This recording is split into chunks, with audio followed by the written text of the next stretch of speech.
Sir, యూట్యూబర్పై AP సర్కార్ రాజద్రోహం కింద UAPA case పెట్టింది. అంత అవసరం ఉందంటారా? కేసు పెట్టే అంత పెద్ద నేరమాతం చేసింది. యూట్యూబర్ రావణ్ పైన కేసు పెట్టిన తీరు చూస్తే ప్రశ్నలు అనివార్యంగా వస్తాయి. సో ఇప్పుడు లేటెస్ట్గా ఏంటంటే ఆయన నిషేధిత సంస్థలు మావోయిస్టులకు అనుకూలంగా మాట్లాడాడు, ఆయన హిందూ దేవతలను అవమానిస్తూ మాట్లాడాడు అనేది ఆయన పైన ఆరోపణలు.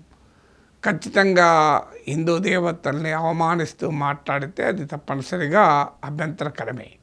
కానీ రావణ్ వైపు నుంచి వస్తున్న కుటుంబ సభ్యుల వాదన ఏంటంటే అవి వీడియోలను ఇష్టం వచ్చినట్టుగా ఎడిట్ చేసి ఆ రకమైన అభిప్రాయాన్ని కలిగిస్తున్నారు అన్నది వారి ఆరోపణ.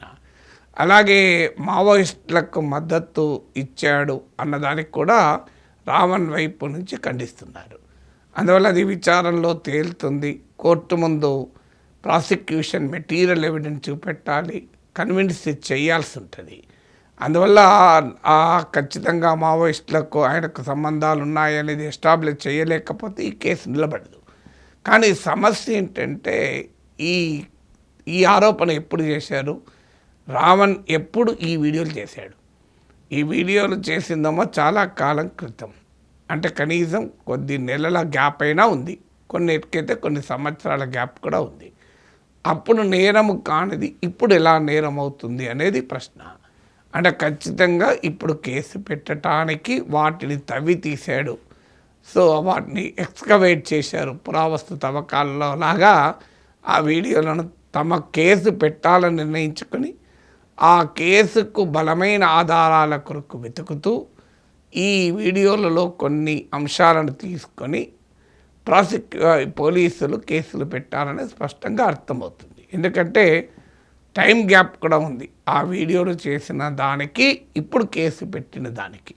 రెండవది ఏంటంటే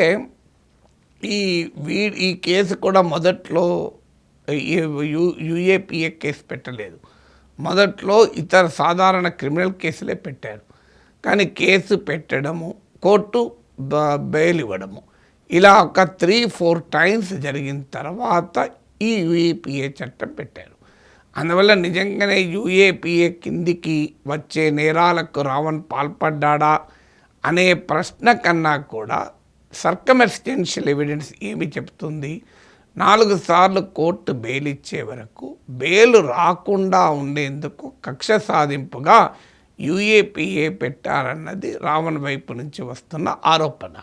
ఎందుకంటే మీరు పెట్టదలుచుకుంటే నిజంగానే రావణ్ వ్యక్తం చేసిన అభ్యంతరాలు చట్ట విరుద్ధమే అయితే ఆ కేసు మొదట్లోనే ఆ కేసు పెట్టాలి కదా. మొదట్లో ఆ కేసు పెట్టలేదు కదా.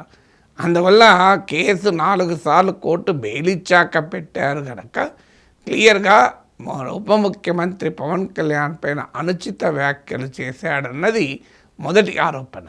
అనుచిత వ్యాఖ్యలు చేస్తే ఏ చట్ట ఉల్లంఘన అవుతుందో ఆ చట్టం కింద కేసులు పెట్టాలి. కానీ యూఏపీఏ చట్టం ఎందుకు వచ్చింది అనేది క్వశ్చన్. అయినా అనుచిత వ్యాఖ్యలు రాజకీయ నాయకులు రోజు చేసుకుంటున్నారు కదా. ఇప్పుడు రావణ్ భాష, పవన్ కళ్యాణ్ భాషలో మీకు పోలిక కనబడుతుంది, అదే స్టైల్ కూడా కనబడుతుంది. మరి రావణ్ది నేరమైనప్పుడు ఆ మాటలు, ఆ అనుచిత వ్యాఖ్యలు, మరి పవన్ కళ్యాణ్ వ్యాఖ్యలు అనుచితము కావా, అది నేరం కావా అన్న విమర్శలు కూడా రావణ్ను సపోర్ట్ చేసే వారి నుంచి వస్తున్నాయి. దీనికి కూటమి ప్రభుత్వం దగ్గర ఆన్సర్ లేదు. ఇదొకటే కాదు, ఏ రకంగానైనా నిషేధిత సంస్థలకు సంబంధాలు లేని, ఏనాడు కూడా జీవితంలో మావోయిస్టులను, నక్సలైట్లను సమర్థించని, హిందూ మత విశ్వాసాలపైన వ్యతిరేకంగా మాట్లాడని, ఏ రకమైన అల్లర్లు సృష్టించని వారిపై కూడా కేసులు పెడుతున్నారు కదా. కేసులు కేవలం రావణ్ పైనే పెట్టారు, ఇలా మాట్లాడాడు కనుకనే పెట్టారని అనుకుందాం అనుకుంటే అభ్యంతరకరంగా మాట్లాడని వ్యక్తులపై కూడా కేసులు పెడుతున్నారు కదా. అది అనుభవం కదా.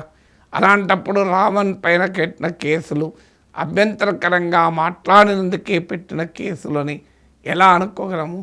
చంపండి, నరకండి, కొట్టండి, నాలుక చీల్చండి, తొక్కండి, నార తీయండి, ఇలా ఎన్ని రకాలుగా తిట్టుకుంటున్నారు. ఆ అసెంబ్లీలో కూడా అభ్యంతరకరంగా తిట్టుకుంటున్నారు కదా. అలా రాజకీయ నాయకులకు చట్టాలు ఉండవా? అందువల్ల ఇది క్లియర్గా చిల్లింగ్ ఎఫెక్ట్. అంటే ఒక ప్రశ్నించే వారిని, విమర్శించే వారిపైన ఒక భయోత్పాత వాతావరణాన్ని సృష్టించటానికి చేస్తున్న ప్రయత్నంగా కనబడుతుంది కదా.